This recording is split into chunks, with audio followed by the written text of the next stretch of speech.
Hello student, मैं गरिमा Sharma I study online के इस प्लेटफॉर्म में आप सभी का स्वागत करती हूँ। तो अपन डिस्कस कर रहे थे मैकेनिक्स के इम्पोर्टेंट क्वेश्चन। उसी सीरीज में अपना टॉपिक चल रहा था रोटेशनल मोशन। ठीक है, इसके अंदर अपन एक पार्ट डिस्कस किया था। उस पार्ट में डिस्कस किया था कोरियोलिस फोर्स क्या होता है, सेंट्रीपिटल फोर्स क्या होता है, सुडो फोर्स क्या होता है, सेंट्रीफ्यूगल फोर्स क्या होता है। और अगर अर्थ अपने पास ले, उसका एक रोटेशन ले, देन आफ्टर इसमें अगर कोई पार्टिकल है उसके ऊपर सेंट्रीफ्यूगल फोर्स का इफेक्ट क्या होगा वो डिस्कस किया था। यहाँ तक चीज़ें अपन ने डिस्कस कर ली थी। अब आज की क्लास में अपन कुछ क्वेश्चंस और डिस्कस करेंगे। ठीक है, देखो आज का अपना क्वेश्चन रहेगा,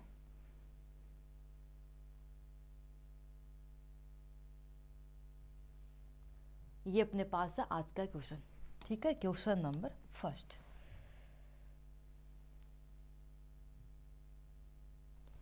देखिए क्वेश्चन में क्या बोला गया है, if the earth stop rotating calculate the change in the value of its gravitation acceleration at 60 degree latitude.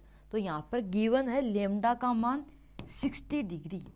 आपको ये पूछा है तो जी अपने पास है, उसमें चेंज कितना आएगा। ठीक है, then g lambda equal g minus omega square r cos square lambda.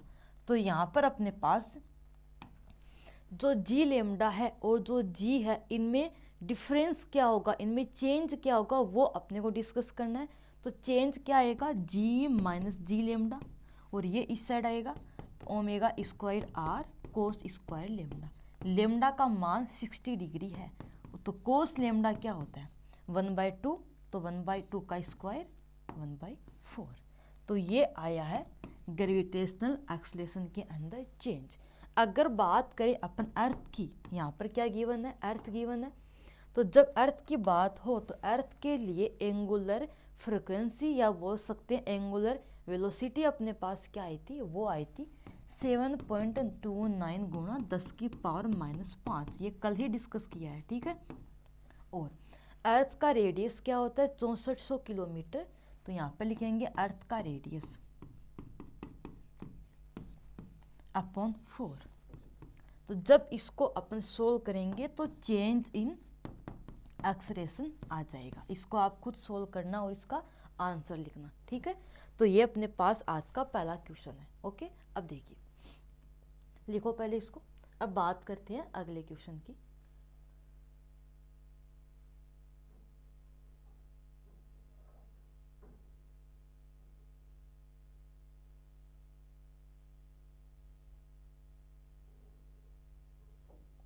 Next अपना एक टॉपिक है फोकल्ड पेंडुलम। तो आज का क्वेश्चन नंबर 2।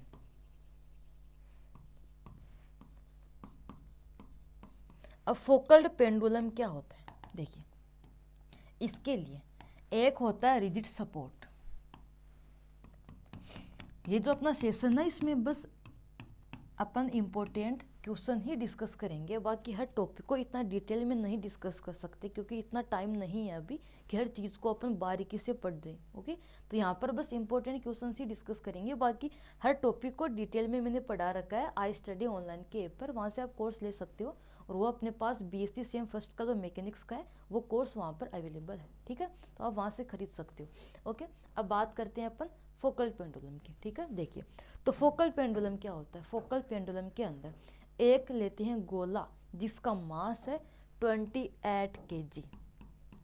तो 28 kg का एक गोला लेते हैं और एक 70 मीटर का वायर लेते हैं। तो जो वायर है उससे एक गोला अटैच करते हैं इस तरह से,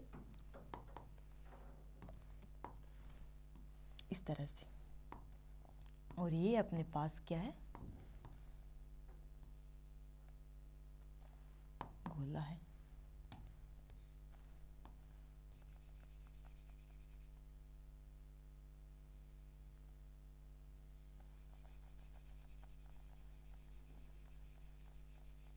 गोले का मास 28 kg है और जो ये वायर है इस वायर का लेंथ है 70 मीटर। तो फोकल नाम का एक साइंटिस्ट था, उसने ये कहा था कि एक अपन गोला लेंगे इस वेट का, एक वायर लेते हैं 70 मीटर का। ओके, अब ये जो पेंडुलम है जो गति करता है, इसकी जो गति होती है तो इसको ही बोलते हैं फोकल्ड पेंडुलम। ओके, इसका जो मोशन होता है, जैसे अर्थ का अपने पास क्या होता है, पश्चिम से पूर्व की तरफ होता है, इसका उल्टा होता है, पूर्व से पश्चिम की तरफ होता है। और ये क्यों होता है, इसको समझाने के लिए बताया गया कोरिलेस फोर्स को। ओके, तो जो कोरिलेस फोर्स होता है इसकी वजह से ही इसका जो मोशन होता है अर्थ के मोशन के अपोजिट होता है। ठीक है, एंड ये जो पार्टिकल है ये किसी भी वर्टिकल प्लेन में गति करने के लिए फ्री होता है। ओके, अब इसका जो अपने पास एक एंगुलर फ्रिक्वेंसी होता है, एक एंगुलर वेलोसिटी होता है, दोनों चीज़ें सेम ही होती है। ठीक है, तो जो ओमेगा अपने पास है उसके दो कंपोनेंट होंगे, एक तो होता है ओमेगा कोस लेम्डा, एक होता है ओमेगा साइन लेम्डा, दो इसके कंपोनेंट होते हैं। ओके, बट ये अपने पास एक वर्टिकल कंपोनेंट है और ये एक हॉरिजॉन्टल कंपोनेंट है। तो जो ओमेगा साइन लेम्डा अपने पास है वो होता है वर्टिकल के अलोंग, और यही रिस्पॉन्सिबल होता है इसके मोशन के लिए। तो जो अपने पास कोरिलेस फोर्स लगता है इस पेंडुलम के ऊपर, तो वो लगता है due to omega sine lambda. ठीक है, तो ये अपने पास जो ओमेगा फ्रिक्वेंसी का कंपोनेंट है ये रिस्पॉन्सिबल होता है कोरिलेस फोर्स के लिए। ओके, देन इस पेंडुलम का टाइम पीरियड क्या होगा वो डिस्कस करेंगे, और इसकी एंगुलर फ्रिक्वेंसी क्या होगी वो भी डिस्कस करेंगे। तो इसके लिए ओमेगा इक्वल क्या होगा, एक सेकेंड टाइम पीरियड लिखते हैं पहले, टी इक्वल 2 पाई अपॉन इसके मोशन के लिए, इसका जो मोशन होता है अर्थ के अपोजिट, उसके लिए कौन रिस्पॉन्सिबल होता है, कोरिलेस फोर्स, और वो आता है due to omega sine lambda. तो यहाँ पर क्या आएगा, ओमेगा साइन लेम्डा। ओके, अब ये जो ओमेगा है ये अपने पास है अर्थ के लिए, तो अर्थ के लिए जब ओमेगा की बात करेंगे तो वो आता है 2 पाई अपॉन 24, क्योंकि अर्थ का जो एक रोटेशन होता है उसमें लगता है 24 आवर, और ये है साइन लेम्डा। तो यहाँ से टाइम पीरियड का फॉर्मूला आता है T equal 24 upon sine lambda, unit क्या होगा, हावर। ओके, तो अपना क्वेश्चन क्या है, फोकल पेंडुलम क्या होता है, तो वो तो आप बता ही देंगे, इतना मास है, इतना लंबा वायर है, इससे अपन फोकल पेंडुलम बनाते हैं। ठीक है, and expression of its time period, तो जो फोकल पेंडुलम है उसका टाइम पीरियड जो है उसका एक्सप्रेशन क्या है ये अपने पास है, तो ये आपको लिख कर आना है। ठीक है, लिखिए इस क्वेश्चन को, लिखिए इसको।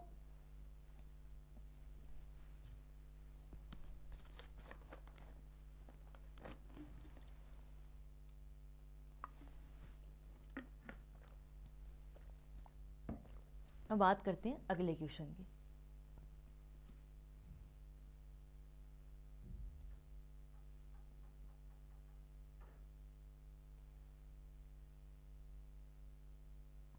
देखिए क्वेश्चन नंबर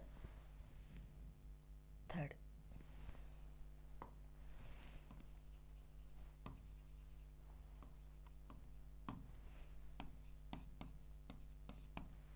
क्वेश्चन में क्या बोला गया है, फाइंड द लेटीट्यूड एंगल, आपको लेम्डा का मान निकालना है,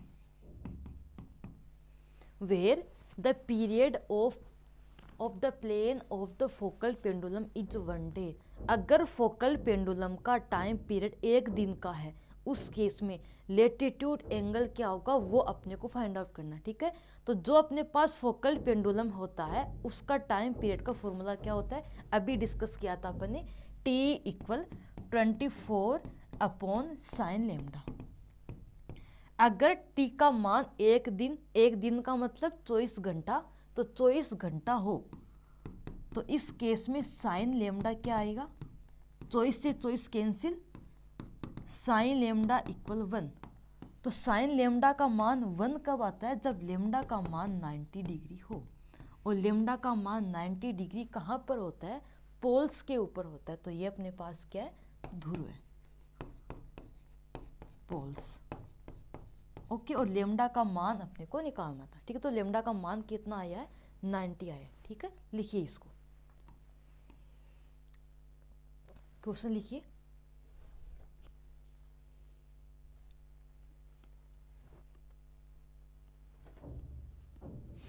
अब बात करते हैं अगले क्वेश्चन की।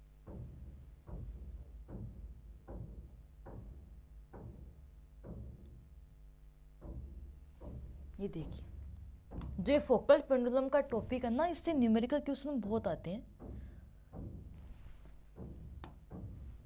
क्वेश्चन कितना हो गया था? 3। ये अपने पास है 4 number.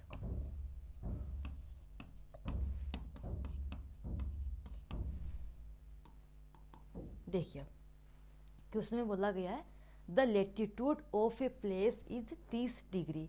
In how much time will the plane of the focal pendulum rotate through the 60 degree at the place. आपको ये बोला गया है अगर लेटीट्यूड एंगल लेमडा का मान 30 डिग्री है, इस केस के अंदर वो टाइम आपको बताना है जब अपना फोकल पेंडुलम 60 डिग्री से क्या करे, रोटेट करे। अब देखो ध्यान से सुनो, आपको बताना है टाइम, टाइम पीरियड नहीं बताना, टाइम बताना है आपको, ठीक है। देन अब अपने पास अगर ओमेगा का मान पता हो, थीटा का मान पता हो, तो टी का मान अपन निकाल सकते हैं। देखो, जो अपने पास एंगुलर फ्रिक्वेंसी होती है या एंगुलर वेलोसिटी होती है, इसका एक फॉर्मूला होता है theta upon T, angular displacement upon time.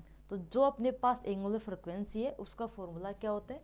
उसका फॉर्मूला होता है एंगुलर फ्रिक्वेंसी, या इसको एंगुलर वेलोसिटी भी बोलते हैं, एंगुलर वेलोसिटी।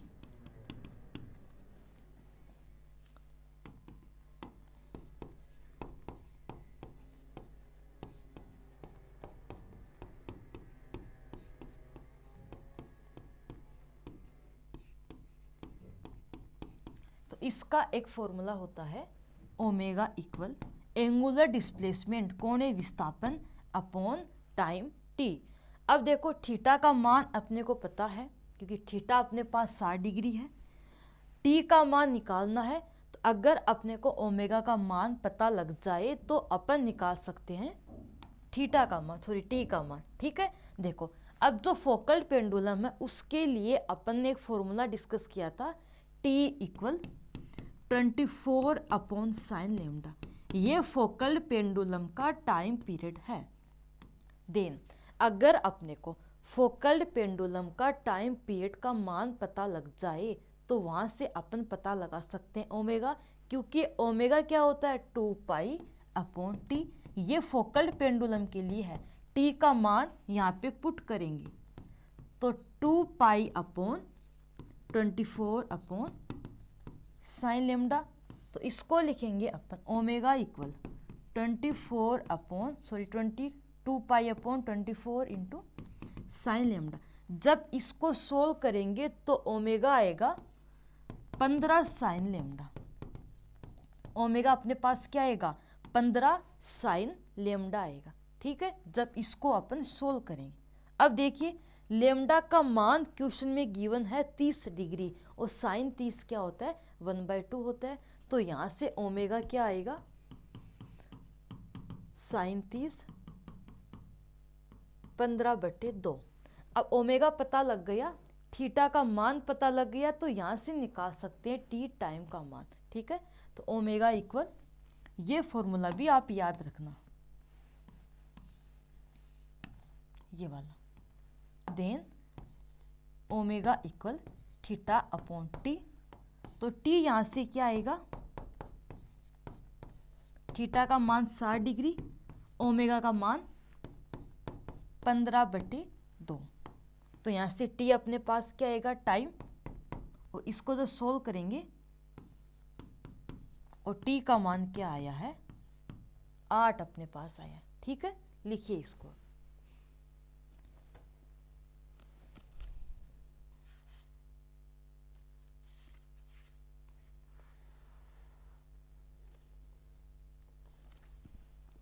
ठीक है, तो ये अपने पास क्या हो गया? टी टाइम हो गया, ओके। तो जो अपने पास फोकल पेंडुलम है, तो फोकल पेंडुलम जो प्लेन में मोशन करेगा, तो अगर इसका रोटेशन 60 डिग्री हो उसको 60 डिग्री रोटेशन करने में कितना टाइम लगता है, 8, ये घंटा लगता है, ठीक है। यूनिट क्या होगी इसकी, हावर होगी, ओके। देखिए अब सभी फॉर्मूले एक साथ लिखते हैं फोकल पेंडुलम के। एक तो डिस्कस किया था अपन ने T इक्वल 24/sin लेमडा, इसका यूनिट हावर। एक डिस्कस किया है ओमेगा इक्वल 15 sin लेमडा, इसका यूनिट क्या होता है, डिग्री अपॉन हावर, ठीक है। ये दोनों फॉर्मूले आपको याद रखने होंगे, ओके। लिखिए इसको। अब अपना एक लास्ट टॉपिक बचा है, उसके बाद ये सारे क्वेश्चंस कंप्लीट हो जाएंगे, ठीक है। लिखिए पहले इस टॉपिक को, लास्ट क्वेश्चन डिस्कस करते हैं, ठीक है। अब अपन एक लास्ट क्वेश्चन डिस्कस करते हैं, ओके। तो अपना लास्ट क्वेश्चन है इस तरह से, ये रहा अपना लास्ट क्वेश्चन।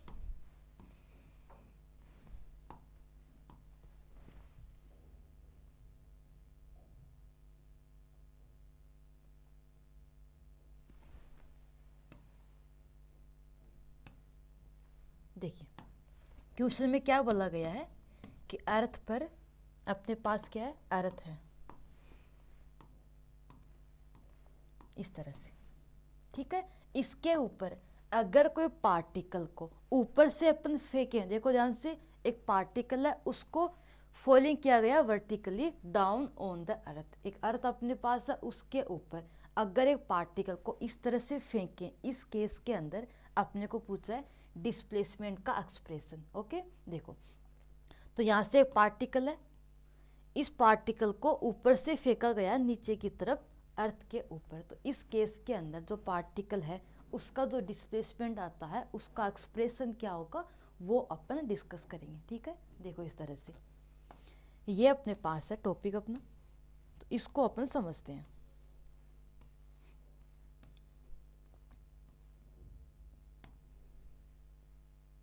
ये अपना टॉपिक है, देखिए। तो effect of Coriolis force on the particle vertical falling on the earth, अगर एक पार्टिकल को वर्टिकली अपन फेंकें अर्थ के ऊपर तो इसके ऊपर भी क्या होता है, कोरोलिस फोर्स का इफेक्ट आता है। तो अगर एग्जाम में क्वेश्चन ऐसे आए कि एक पार्टिकल है जिसको फेंका गया है ऊपर से अर्थ के ऊपर, इस केस में उसका डिस्प्लेसमेंट क्या होगा, देन या फिर ऐसे क्वेश्चन आ सकता है कि पार्टिकल के ऊपर कोरोलिस फोर्स का इफेक्ट क्या होगा। ये दोनों अगर क्वेश्चंस आए तो आपको सेम ही आंसर करके आना है, ठीक है। देखो इस तरह से ये अपने पास एक पार्टिकल है जिसको इस तरह छोड़ा गया है, अभी ये अर्थ के सरफेस से h डिस्टेंस पर है, ठीक है। यहाँ से छोड़ेंगे इसको, देखो अपन इसको छोड़ रहे हैं उत्तरी गोलार्ध से, नॉर्थर्न हेमिस्फीयर से, ठीक है। देन जब इसको इस तरह छोड़ा जाता है, देन आफ्टर इसमें क्या आता है, थोड़ा डिस्प्लेसमेंट आता है। तो अगर एक पार्टिकल है उसको अपन उत्तरी गोलार्ध में इस तरह फेंकें नॉर्थर्न हेमिस्फीयर में, तो उसके अंदर क्या होता है, डिस्प्लेसमेंट आता है, और वो आता है इस दिशा में, पूर्व की तरफ दिशा में, ठीक है। और अगर अपन किसी पार्टिकल को अपन दक्षिणी गोलार्ध से फेंकें या छोड़े, देन आफ्टर जो विस्थापन होता है वो आता है पश्चिम दिशा में, ठीक है। ये क्यों आता है, ड्यू टू कोरोलिस फोर्स। तो जो कोरोलिस फोर्स है इसकी वजह से एक पार्टिकल डिस्प्लेस होता है। तो अगर किसी पार्टिकल को उत्तरी गोलार्ध से फेंकें उस केस में उसका विस्थापन आता है पूर्व दिशा में, अगर किसी पार्टिकल को दक्षिणी गोलार्ध से फेंकें तो उसका विस्थापन आता है अपने पास पश्चिम दिशा में, ठीक है। अब कितना विस्थापन आएगा वो अपन एक्सप्रेशन को ड्राइव करेंगे, ठीक है। देखो अब एक पार्टिकल उसको अपन ने ऊपर से फेंका है, ओके। देन इस पार्टिकल का जो इनिशियल वेलोसिटी है वो u है, तो v equal u plus AT, u का मान 0 है तो v इक्वल AT। अब ड्यू टू अर्थ a का मान क्या होगा, g होगा, ओके। और जो डायरेक्शन है पार्टिकल का वो है सेंटर की तरफ, तो सेंटर की तरफ डायरेक्शन क्या होता है, माइनस के केप डैश, तो ये क्या होगा, माइनस के केप डैश, इस तरह से, ओके। ओमेगा अपने पास ये होता है, ये अपने पहले भी डिस्कस किया है, ठीक है।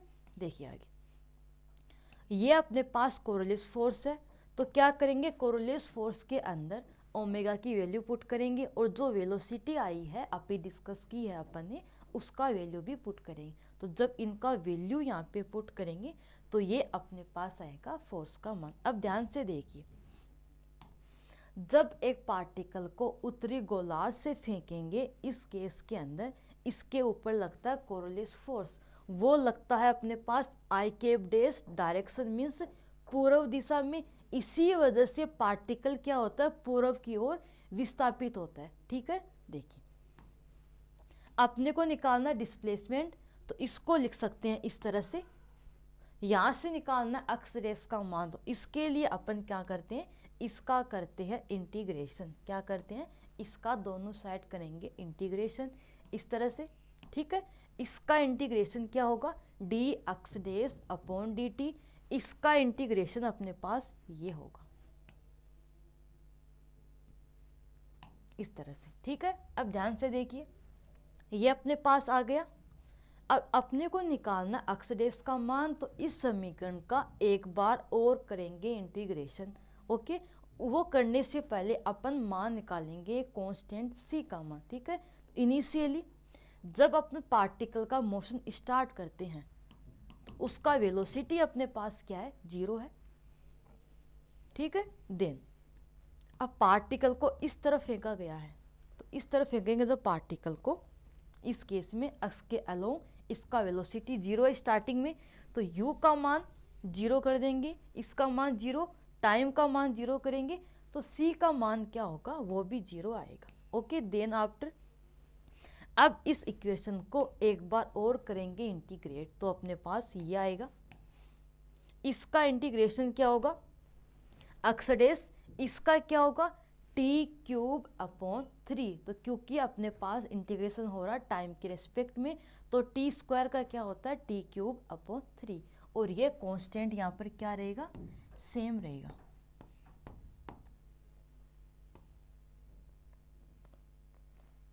इस तरह से। ठीक है, ये देखो, ये अपने पास डिस्प्लेसमेंट का इक्वेशन आया है, और जो C1 है वो एक कांस्टेंट है यहाँ पर।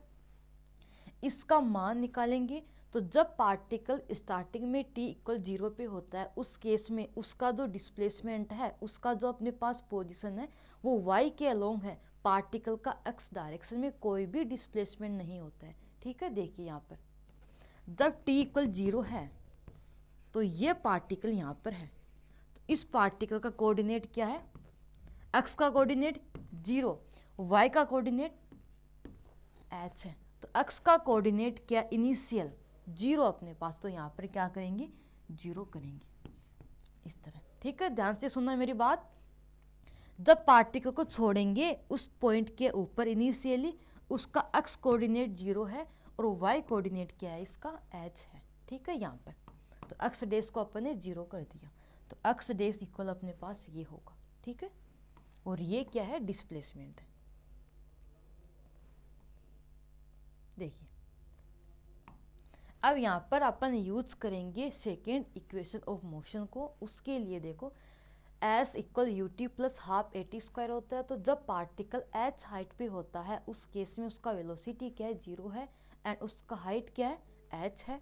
तो यहाँ पर u का मान 0, s की जगह h, a की जगह g पुट करेंगे, तो h का मान क्या आएगा, half G T square. h का मान क्या होगा, हाफ जी टी स्क्वायर होगा। यहाँ से मान निकालेंगे t टाइम का, और जो अपनी इक्वेशन थी उसमें t की जगह √2h अपॉन जी का मान पुट कर देंगे, और ये अपने पास क्या आया है, डिस्प्लेसमेंट आया है। ठीक है, इसी तरह अगर बात करें अपन साउथ हेमिस्फीयर की, अगर पार्टिकल को उत्तरी गोलार्ध से फेंकें, उस केस में उसका डिस्प्लेसमेंट क्या होगा, पश्चिम डायरेक्शन में होगा। ठीक है, और उत्तरी गोलार्ध के लिए पूर्व डायरेक्शन में होगा। ओके, लिखिए इसको।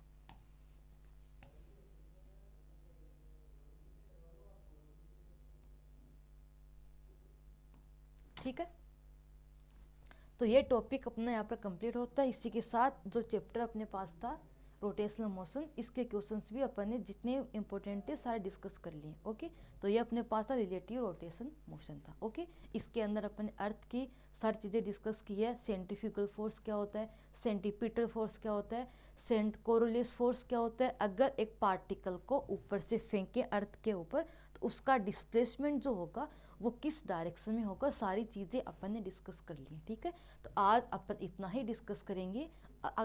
आगे को जो टॉपिक्स रहेंगे अपन अदर टॉपिक्स वो अपन अगली क्लास में डिस्कस करेंगे। ठीक है, तो अब तक अपन ने एक तो फ्रेम ऑफ रेफरेंस का टॉपिक डिस्कस किया है, उसके बाद डिस्कस किया था स्पेशल थ्योरी ऑफ रिलेटिविटी, इसके बाद अपन ने डिस्कस किया कंजर्वेटिव फोर्स का, और लास्ट ये टॉपिक डिस्कस किया अपन ने रिलेटिव रोटेशनल मोशन। ठीक है, तो आज अपन इतना ही डिस्कस करेंगे।